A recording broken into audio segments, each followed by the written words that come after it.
की जन्मतिथि पर आयोजित साहित्यिक गोष्ठी के संरक्षक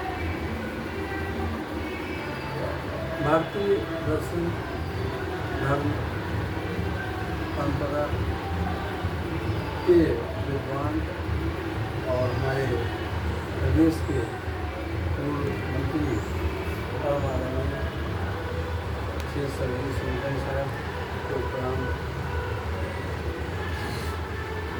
और इस गोष्ठी के अध्यक्ष बहुत अच्छे साहित्यकार आदरणीय डॉक्टर श्री मंगल सिंह सुमन मंगल जी, गोष्ठी के अनुपति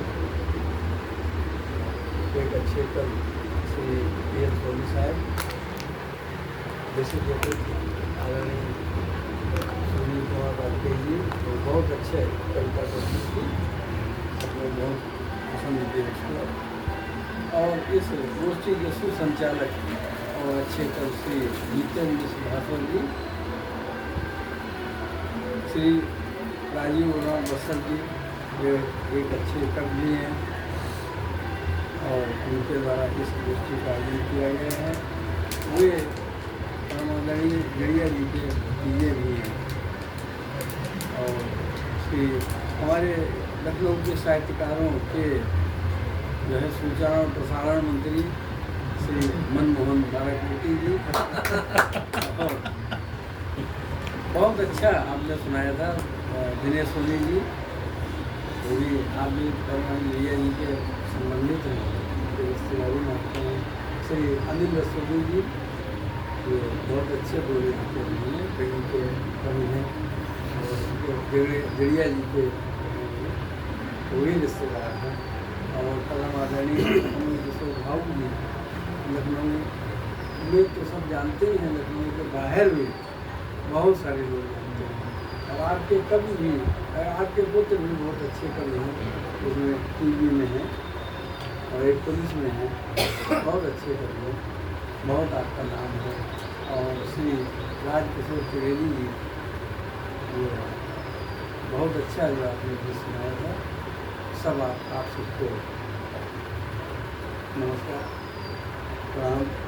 आलू और हॉक वाला दोहा जरूर पढ़ दीजिएगा और चाह जरूर पढ़ दीजिएगा।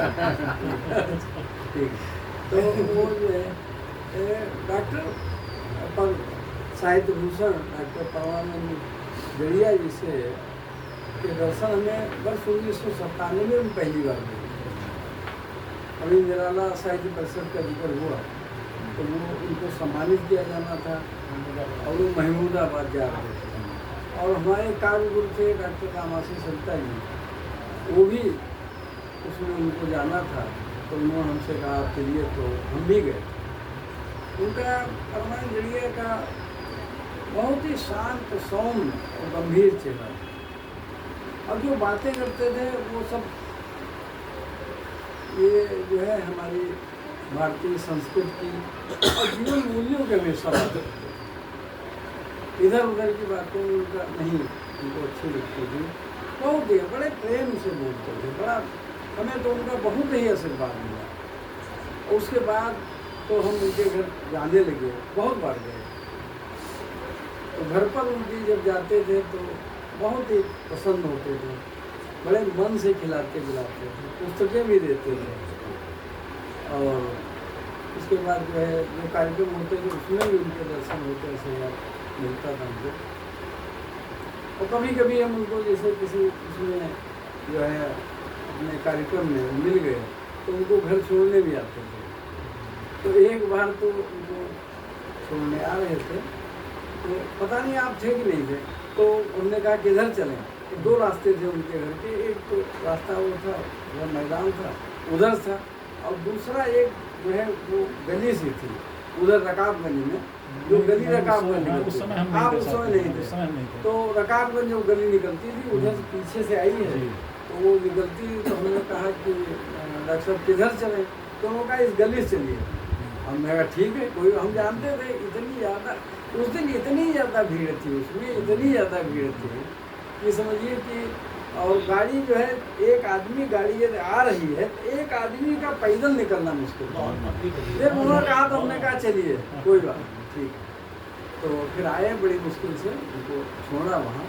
लेकिन उन्होंने एक बात कही, तो मतलब ये बात ये है, हम कहते इधर चलते हैं, लेकिन उनका इतना सम्मान करते थे और उनसे बहुत कुछ मिलता था। उनका जो है उनसे मिलना एक सौभाग्य की बात थी, एक सत्संग सा था। और कविता की बात, मतलब काव्य की तो चर्चा करते ही थे। वो तो बहुत ही बड़े 120 पुस्तकें उन्होंने लिखी थी और उनको साहित्य भूषण मिला था और बड़ा बहुत ही प्रेम करते थे। और मतलब उनके साथ जो है वही लोग बता रहे थे कि उनके पास बैठना ही एक बड़ी अच्छी बात होती है, सत्संग होता है। अच्छा, एक और देखिए विशेष बात उनमें, उनके भाई जो है दयानंद जड़िया जी हैं, तो इन दोनों सगे भाई हैं। इन लोगों ने मतलब समझिए कि लखनऊ में धूम बजा दी साहित्य की, दोनों लोग। उनकी भी 100 से ज़्यादा पुस्तकें हैं और वो भी जो है साहित्य भूषण है।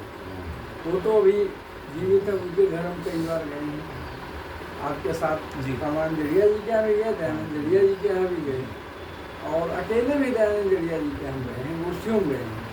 और इनके यहाँ भी हम जो है, जो मधुलिका की जो गोष्ठी होती थी, एक बार उसमें भी हम गए। तो उसमें जो है मधुलिका गोष्ठी में जड़िया जी के यहाँ जो हम गए थे, तो हमने एक दोहा उसमें सुनाया था।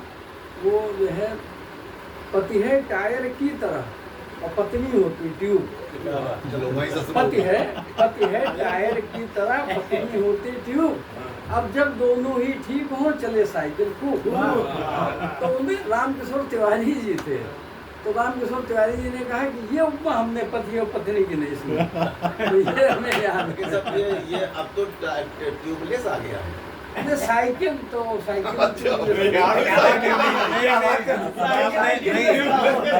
कहा है तो कोई दोहा बनेगा फिर तो कोई दोहा नहीं बनेगा।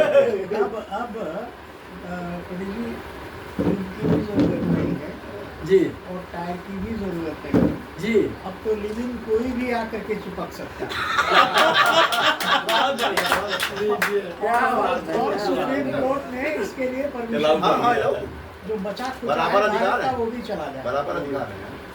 तो उनके यहाँ भी गोष्ठी में गए हैं और दयानंद जड़िया जी के यहाँ गोष्ठी में हम कई बार गए हैं और वैसे भी गए हैं, आपके साथ गए हैं। वो पहले हम चौपटी में रहते थे तो उन्हीं पड़ोस में रहते थे।